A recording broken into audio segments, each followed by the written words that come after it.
What if the problem was never what they said to your face, but what they decided about you in silence? Because most people don't get pushed out with force. They get rewritten, quietly, until they don't fit anymore. And the most dangerous part, you don't even notice when the story about you starts changing, until you are living inside a version you never agreed to. Pay attention. No one needs to openly declare war on your place in their life. They only need to shift the way they see you, and then slowly shift the way others see you too. A missing invitation here, a delayed reply there, a joke that suddenly feels like a test instead of humor. This is how exclusion is engineered, not through violence, but through interpretation. And the mind, left unguarded, starts doing something worse than being attacked. It starts defending itself against shadows that feel real. Projection of insecurity is one of the most subtle yet powerful psychological mechanisms shaping human behavior in social environments. It happens when a person cannot consciously tolerate certain thoughts, fears, or weaknesses within themselves, so those inner tensions are redirected outward and experienced as if they belong to someone else. Instead of recognizing, "I feel inadequate," the mind reshapes it into, "That person is inadequate." This shift protects the ego from discomfort, but it comes at the cost of distorting reality and relationships. In group dynamics, this process becomes even more influential. People often evaluate others not purely based on objective behavior, but through the filter of their own unresolved emotions. If someone feels threatened by their own lack of confidence, they may begin to interpret another person's confidence as arrogance. If they are uncertain about their own loyalty or stability, they may start suspecting others of being disloyal or unreliable without clear evidence. What is important here is that the judgment says more about the observer than the observed, yet it is experienced as a truth about the other person. This mechanism also feeds into social exclusion. When insecurity spreads within a group, it can quietly shape collective perception. One person's projected fear can influence another's interpretation, and over time, a shared but distorted narrative forms. The targeted individual may not have changed at all, but the emotional climate around them has shifted. They begin to feel a subtle resistance, a lack of warmth or unexplained distance, which can lead them to question themselves and their place in the group. The most complicated aspect is that projection is often unconscious. People rarely admit or even realize they are doing it. They genuinely believe their perception is accurate because the emotional intensity behind it feels like evidence. This is why projection can quietly destabilize trust and belonging without any direct confrontation. Recognizing it requires a level of self-awareness that interrupts automatic judgment and creates space between emotion and interpretation. When that space exists, it becomes possible to see that not every perceived flaw in others is actually about others, and not every social discomfort is a reflection of personal failure. Silent social replacement is the gradual process through which a person's position in a group is weakened or substituted without any explicit declaration or open conflict. It does not usually begin with confrontation. Instead, it starts with small behavioral shifts that seem insignificant in isolation but become meaningful when accumulated over time. A person is not suddenly removed from a circle, but slowly peristated, less consulted, less included, less emotionally reinforced, until their presence feels optional rather than essential. At its core, this process is driven by attention redistribution. Human groups operate on subtle economies of focus, trust, and emotional energy. When someone begins to receive slightly less attention, others unconsciously begin to fill that space. Conversations that once included them start happening without them. Decisions that once involved their input are made elsewhere. New shared references, jokes, or experiences form between other members, gradually creating a parallel social structure that does not require the excluded person's participation. What makes this dynamic particularly difficult to recognize is that it rarely involves direct hostility. In fact, it can coexist with polite behavior, casual friendliness, or surface-level inclusion. A person might still be greeted, still be spoken to, still be acknowledged in passing, yet their deeper role in the group slowly erodes. This creates cognitive dissonance because the surface signals suggest acceptance, while the structural behavior suggests displacement. Psychologically, this shift often becomes visible first to the person experiencing it, not the group performing it. They may notice delayed responses, reduced enthusiasm, or a growing sense that their presence is no longer anticipated. However, because no one states anything directly, the mind struggles to validate the experience and may oscillate between doubt and certainty. Silent social replacement can also be accelerated by perception biases within the group. Once a subtle narrative forms, such as someone being less relevant or less aligned, it begins to justify the behavioral shift. The group does not necessarily conspire. Instead, it synchronizes unconsciously around emerging patterns. Over time, what began as minor shifts in engagement solidifies into a new social equilibrium where the person is no longer central, not because of a single decision, but because of accumulated micro-adjustments in attention and inclusion. Manipulation through perception works by altering the way a person interprets reality rather than changing reality itself. It is one of the most subtle forms of influence because it does not rely on direct control or obvious pressure. Instead, it operates through suggestion, framing, repetition, and selective emphasis, slowly guiding someone toward conclusions that feel self-generated. The key idea is that people do not respond to events directly. They respond to their interpretation of events, and that interpretation can be shaped. This process often begins with small distortions in context. A neutral action can be framed as suspicious, a mistake can be highlighted more than consistent behavior, or silence can be interpreted as disapproval. When these framed interpretations are repeated or reinforced by multiple sources, they begin to feel like independent observations rather than introduced ideas. Over time, the mind starts to treat these interpretations as its own conclusions, even though they were externally seeded. Social environments make this even more powerful because perception is rarely formed in isolation. People rely heavily on feedback loops from others to validate their understanding of reality. If a group subtly reacts to someone differently, that reaction becomes a signal. Even without explicit statements, tone changes, reduced enthusiasm, or selective acknowledgement can influence how someone is perceived. The individual being observed may not have done anything different, but the interpretive lens around them has shifted. Another layer of this mechanism involves emotional priming. When a person is already uncertain, anxious, or seeking approval, they become more receptive to interpretive suggestions. In that state, ambiguous signals are more likely to be interpreted negatively. A delayed reply is no longer just a delay, it becomes evidence of rejection. A short response is no longer neutral, it becomes proof of disinterest. The perception fills the gaps left by uncertainty. The most powerful aspect of this influence is that it feels internally generated. The person believes they are simply noticing things, not realizing that attention itself has been guided towards specific interpretations. Once perception is shaped, behavior naturally follows it. Trust decreases, confidence weakens, and social distance increases, not because of a single external action, but because the lens through which reality is viewed has been quietly adjusted over time. The friendly mask dynamic refers to situations where harmful intent or social pressure is concealed beneath layers of politeness, concern, humor, or apparent goodwill. It is not always deliberate in a calculated sense. Often it emerges from people who want to maintain a socially acceptable image while still expressing underlying frustration, insecurity, or control. What makes it complex is that the external behavior appears safe, even supportive, while the underlying function of that behavior may be subtly destabilizing. In social settings, this mask can take many forms. A comment that sounds like advice may actually carry judgment. A joke may contain a repeated pattern of targeting one person, framed as harmless humor.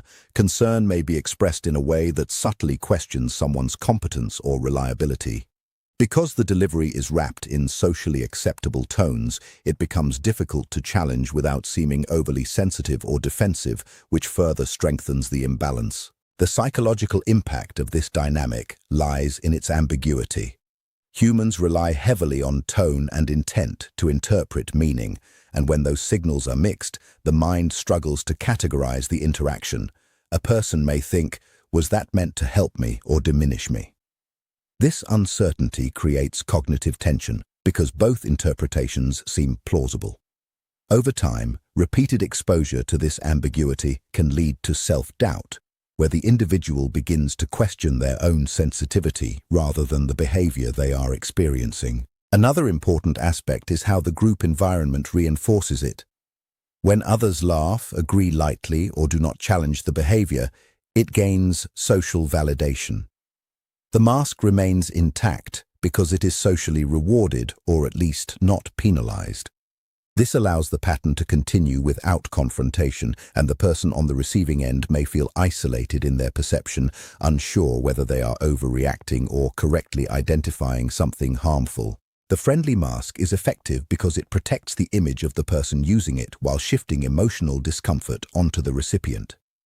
Instead of appearing openly aggressive or exclusionary, the behavior is framed as normal interaction.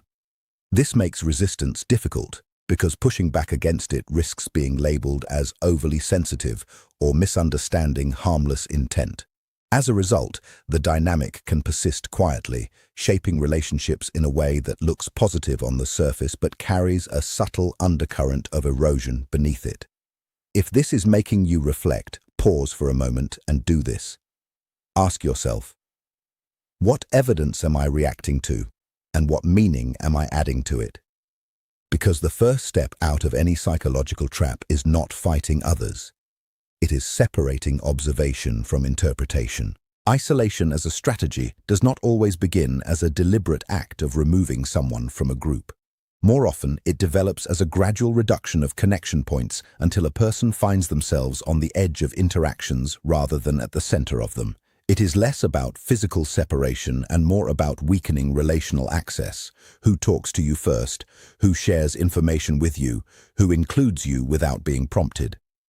When those access points shrink, isolation forms quietly, even if the person is still physically present. In social systems, belonging is maintained through repeated signals of inclusion. Being asked for input, being invited into plans, being referenced in conversations, and being emotionally acknowledged all act as reinforcement. When these signals are slowly reduced, the brain begins to register a shift in status. The person may still be around others, but their role in the social structure becomes less defined.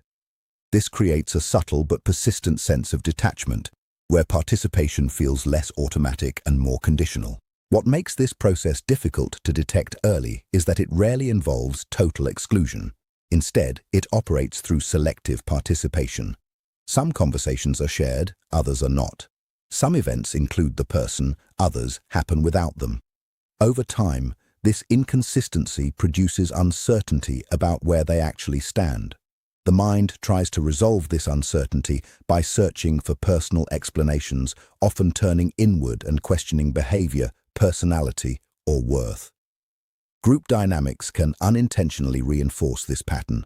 Once a person is perceived as less central, others may unconsciously invest less effort in maintaining connection with them. This is not always driven by malice. It can come from simple social efficiency, familiarity with other members, or alignment with emerging subgroups. However, the outcome is still the same: reduced emotional and informational flow toward the person being edged out. The psychological impact of this gradual isolation is cumulative. Each small reduction in inclusion may feel insignificant on its own, but together they reshape the person's sense of belonging. Eventually, they may begin to withdraw, not because they were explicitly pushed away, but because they no longer receive consistent signals that their presence is needed or expected, and in social environments, perceived irrelevance often becomes a self-reinforcing loop that deepens distance over time. Shadow behavior in groups refers to the way unacknowledged personal traits, emotions, and insecurities get expressed indirectly through social interactions rather than being consciously recognized by the individual. In many group settings, people do not openly confront their inner discomforts such as envy, fear of inadequacy, status anxiety, or unresolved resentment. Instead, these feelings tend to leak out in disguised forms, often projected onto others who become convenient targets for expression. Within a group, this can appear as subtle undermining, selective criticism, passive exclusion, or shifting standards of judgment that are difficult to defend against because they are not openly stated as hostility. A person may not say, "I feel threatened by you," but their behavior might reflect that feeling through repeated minimization of someone's contributions or by consistently interpreting their actions in a negative light. The important aspect is that the emotional source remains unrecognized by the person expressing it, which makes the behavior feel justified or even neutral from their perspective.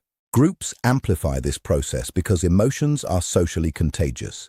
When one member expresses discomfort or skepticism towards someone, even indirectly, others may begin to adjust their perception without fully examining why.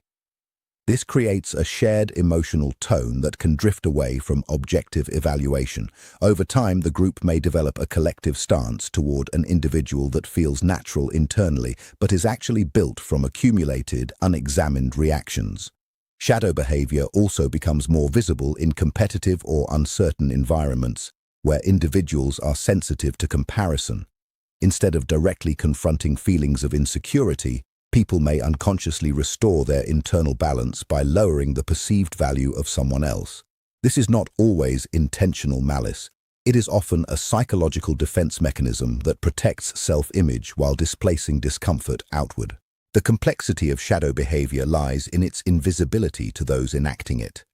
Because the motives are not fully conscious, individuals genuinely believe their reactions are rational, fair, or based on observation. However, the emotional charge behind those reactions often reveals a different layer of meaning. For the person being targeted, this can create confusion because the hostility is rarely direct enough to confront, yet consistent enough to feel real. Over time, these unspoken dynamics shape the emotional atmosphere of the group, influencing trust, belonging, and perceived hierarchy without ever being openly acknowledged or discussed. Self-doubt as the real battleground refers to the idea that most external pressure only becomes effective when it finds an internal gap to enter through. The real struggle is not primarily between a person and their environment, but between a person and their own interpretation of themselves. When self-doubt is stable and minimal, external opinions, shifts in behavior, or subtle social signals have limited power. But when self-doubt becomes active, the same external signals start to feel loaded with meaning, even when they are neutral or ambiguous. Self-doubt does not always appear as open insecurity. It can exist as a quiet instability in self-perception, where a person is unsure of their standing, value, or clarity in social situations. In that state, the mind becomes highly sensitive to feedback. A delayed response feels like rejection, a neutral expression feels like disapproval, and a lack of attention feels like exclusion. The external world does not need to change dramatically because internal uncertainty amplifies small signals into emotionally significant events. This internal condition also affects memory and interpretation. The mind tends to selectively store evidence that confirms doubt, while minimizing or rationalizing evidence that contradicts it. Over time, this creates a feedback loop where the person feels increasingly justified in their uncertainty. Even positive interactions can lose their stabilizing effect because doubt reframes them as temporary or insincere. This is how perception begins to tilt inward rather than outward. In social environments, this becomes especially impactful because belonging is not only about actual inclusion, but also about perceived inclusion. A person who doubts their place may start to withdraw, interpret silence as rejection, or hesitate to engage fully. That hesitation then influences how others respond, which can unintentionally reinforce the original doubt. The environment begins to mirror the internal state, not because it changed first, but because behavior subtly adjusted in response to uncertainty. The most important aspect of self-doubt as a battleground is that it operates quietly and continuously. It does not require dramatic events to grow. It expands through repeated micro-interpretations of everyday interactions. When left unexamined, it can shape identity more strongly than external circumstances because it determines how every experience is filtered, categorized, and emotionally stored.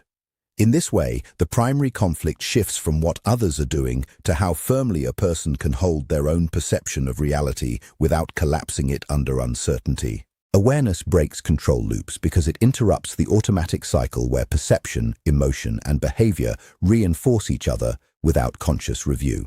A control loop forms when an interpretation of an event triggers an emotional response. That emotion shapes behavior, and the behavior then generates more evidence that seems to confirm the original interpretation. Over time, this loop runs so smoothly that it feels like objective reality rather than a constructed pattern of thought. When awareness is absent, the mind tends to merge observation with assumption. A small signal, such as a change in tone, reduced attention, or a delayed response, can be immediately interpreted as meaningful. That interpretation produces an emotional reaction, often anxiety or suspicion, which then influences how the person acts. They may withdraw, overcompensate, or seek reassurance. Those actions change how others respond, and those responses are then used as further proof that the original interpretation was correct. The loop tightens itself. Awareness disrupts this mechanism by creating a separation between what is directly observed and what is being inferred. Instead of instantly accepting an interpretation, the mind pauses long enough to notice the difference between fact and meaning. For example, "they replied late" is separated from "they are ignoring me." This separation reduces emotional intensity because the meaning is no longer automatically fused with the event itself.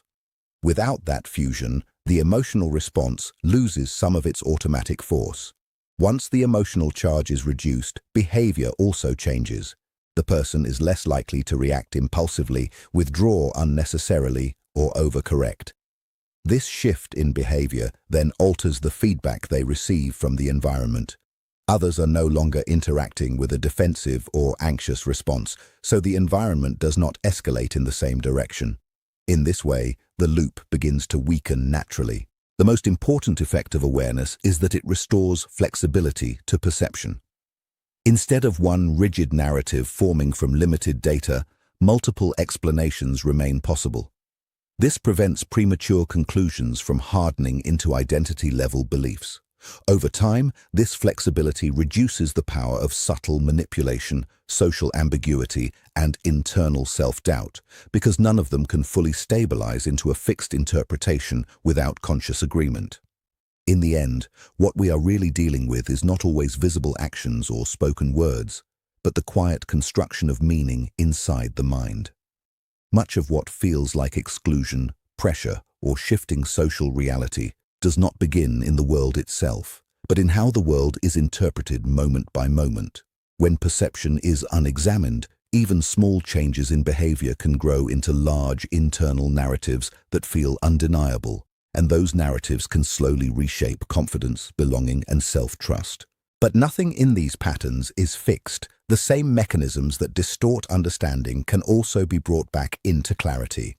Once you learn to separate what is directly observed from what is assumed, the emotional charge behind uncertainty begins to lose its control, not because the external world becomes perfect or predictable, but because interpretation stops running unchecked in the background. What remains important is not the attempt to control every social signal or decode every interaction, but the ability to stay mentally stable when signals are unclear. Most influence only becomes powerful when uncertainty is left unchallenged, and most internal doubt grows when it is treated as truth rather than a passing state of mind. Clarity, in this sense, is not about suspicion or over-analysis. It is about refusing to let incomplete information define complete conclusions. When that discipline is maintained, external confusion loses its authority, and internal stability becomes less dependent on shifting environments. Ultimately, the strongest position a person can hold is not constant certainty about others, but steady awareness of their own thinking. Because once the mind is no longer easily pulled into automatic interpretations, the space opens up to see situations as they are, not just as they first appear.